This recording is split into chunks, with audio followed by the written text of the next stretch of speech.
आरतीच्या स्वयंपाकघरात तुमचं खूप खूप मनापासून स्वागत आहे। आज बनवणार आहे मी गावरान पद्धतीची चिकनची ग्रेव्हीची भाजी बनवणार आहे। अगदी झणझणीत आपली भाजी बनणार आहे। तर चला गावरान पद्धतीने भाजी कशी बनवायची स्टेप बाय स्टेप मी तुम्हाला सगळी आजची रेसिपी दाखवणारच आहे। तर चला रेसिपीला सुरुवात करूया। चला तर मग आजची आपली चिकनची भाजी बघून तुमच्या तोंडाला पाणी सुटलेच पाहिजे एवढी आपली भाजी भारी झाली आहे आणि एकदम चविष्ट आली आहे।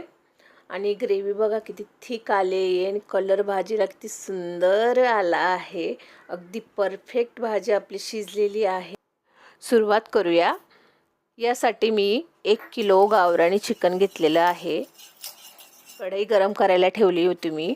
त्यात मी तेल घालून तेल सगळीकडे स्प्रेड करून घेतलंय। हाफ टेबलस्पून जिरं घातले। जिरं आपलं फुलल्यानंतर मी 1 टेबलस्पून बारीक कापलेला लसूण घातलाय। लसूण सुद्धा परतून घ्यायचं आहे आपल्याला। हाफ टेबलस्पून इथे मी हळद घातली। हळद 2 सेकंद परतल्यानंतर स्वच्छ धुतलेलं चिकन त्यात घातलंय। चिकन आता आपल्याला परतून घ्यायचंय आणि चवीनुसार इथे मी आता मीठ घालते। आता 2 मिनिटं चिकन आपण परत परतून घेऊया। चिकन आपल्याला वाफेवर शिजवायचं आहे। अगदी 5 ते 7 मिनिटाची इथे मी वाफ काढून घेते। आणि चिकनला बघा असं अंगचं पाणी सुटलेलं आहे। याच्यामुळेच आपल्या भाजीची चव अधिक वाढते। त्या पाण्यातच आपल्याला चिकन आता शिजवून घ्यायचं आहे, वरून पाणी घालायचं नाही। ही प्रोसेस मी 2 ते 3 वेळा करून घेतली आहे। 5-5 मिनिटाची वाफ काढून मिक्स करून घ्यायचे चिकन। आणि चिकनचं बघा पाणी पूर्ण आटून गेलेलं आहे। चिकन अगदी परफेक्ट आपलं शिजलंय। आता त्यात उकळतं पाणी घालून उकळून घ्यायचं आहे आपल्याला। आपला अळणी रसा तयार झालेला आहे। आता आपण मसाला करून घेऊया भाजीसाठी। इथे मी 2 कांदे घेतले आहेत। कांद्यांना मध्ये कापून घ्यायचं आहे, खाचा पाडून घ्यायचे आहेत। आणि अर्धी वाटी मी खोबरं घेतलेलं आहे। खोबरं सुद्धा आपल्याला भाजून घ्यायचं आहे। उलटे पलटे करून आपल्याला कांदे आणि खोबरं इथे खमंग असं भाजून घ्यायचं आहे।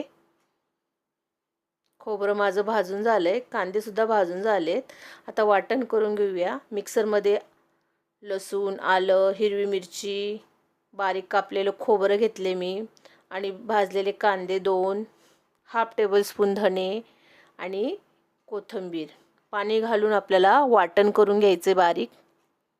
आता कढईत मी तेल घातलंय। तेल तापल्यानंतर हिंग, एक बारीक कापलेला टोमॅटो घातला। टोमॅटो अगदी 2 मिनिटं आपण परतून घेऊया। त्यात मी आता चिकन मसाला, धने पावडर, हळद, लाल मिरची पावडर मसाले आपण आता परतून घेऊया। आणि जे वाटण केलंय आपण वाटण त्यात घालूया आणि वाटणसुद्धा आपण मसाल्यांमध्ये परतून घेणार आहोत। इथे बघा आपल्याला वाटण अगदी 5 ते 6 मिनिटं परतून घ्यायचं आहे। अगदी तेल सुटेपर्यंत वाटण मी परतून घेणार आहे। आणि मसाला बघा आपला एकसंध झालेला आहे आणि हलकंसं त्याला तेलसुद्धा सुटलेलं आहे। आता मी शिजलेलं चिकन घालते। आता मसाल्यामध्ये आपण चिकन शिजवून घेऊया। अगदी मीडियम गॅसवर 5 ते 6 मिनिटं इथे मी परत मसाल्यामध्ये चिकन शिजू देणार आहे। यानेच भाजीला चव अधिक वाढते। थोडीशी मी कोथिंबीर घातली।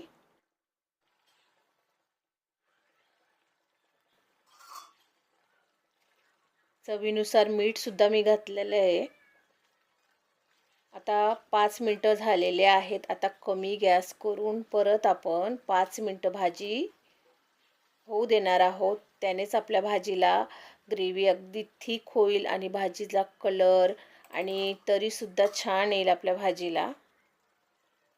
आता 5 मिनिटं पण झालेले आहेत। वरून आता थोडीशी कोथिंबीर घातली। ती परफेक्ट अशी आपली भाजी झालेली आहे। हलकीशी इथे मी भाजीला ग्रेव्ही सुद्धा ठेवलेली आहे। आता तुम्हाला सर्व सुद्धा करून दाखवते मी एका प्लेटमध्ये। अप्रतिम अशी आपली भाजी इथे बनली आहे। ही भाजी तुम्ही भाताबरोबर, भाकरीबरोबर एन्जॉय करू शकता। आणि आजची रेसिपी तुम्हाला कशी वाटली हे मला कमेंटमध्ये नक्कीच सांगा. आणि अशाच माझ्या नवीन नवीन रेसिपी बघत राहा. मला जर माझ्या रेसिपी आवडत असतील तर प्लीज लाईक आणि सबस्क्राईब करायला विसरू नका. थँक्यू.